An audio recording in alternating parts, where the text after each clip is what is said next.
ঢুকতেছে, গাড়িবহর ঢুকতেছে।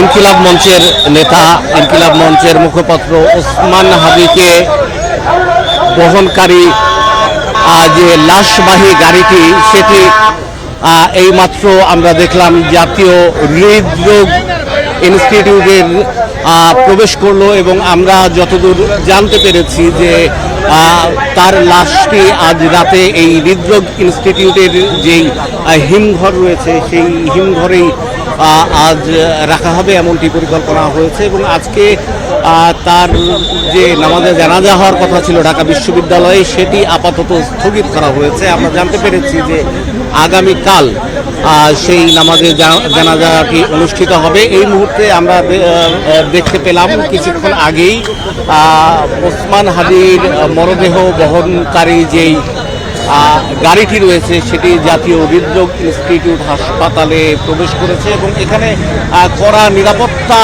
ব্যবস্থা আমরা দেখছি এবং লাশবাহী গাড়ির আগে পরে আমরা প্রচুর নিরাপত্তা বাহিনীর সদস্যদের দেখেছি এবং হৃদরোগ ইনস্টিটিউটের আশেপাশেও কিন্তু আমরা